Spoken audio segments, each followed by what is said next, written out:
एक दफा का जिक्र है कि एक छोटे से गांव में दो दोस्त रहते थे, असलम और साबर। असलम बहुत लालची था और हमेशा ज्यादा से ज्यादा दौलत कमाने के चक्र में रहता था, जबकि साबर एक मेहनती और साबर इंसान था।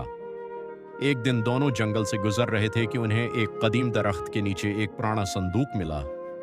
जब उन्होंने उसे खोला तो वो सोने के सकों से भरा हुआ था। असलम की आंखों में चमक आ गई। उसने सोचा कि अगर वो साबर को रास्ते से हटा दे तो ये सारा सोना उसका हो जाएगा। उसने साबर से कहा, दोस्त, हम ये सारा सोना अभी गांव नहीं ले जा सकते, लोग शक करेंगे।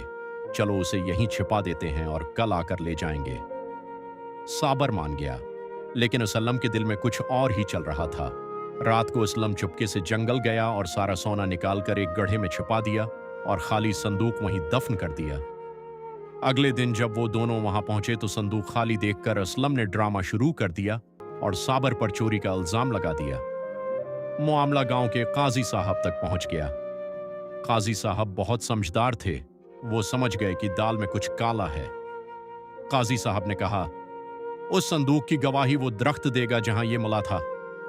असलम ने अपने बाप को पहले ही उस दरख्त के खोखले तने में छिपा दिया था ताकि वो वहां से साबर के खिलाफ गवाही दे सके। जब काजी ने दरख्त से पूछा तो अंदर से आवाज आई, सोना साबर ने चराया है।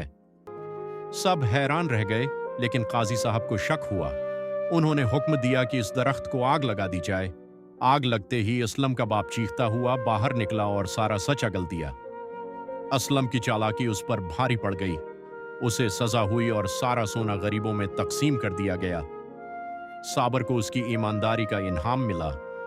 सच है कि लालच इंसान को अंधा कर देता है, लेकिन जीत हमेशा सच की होती है।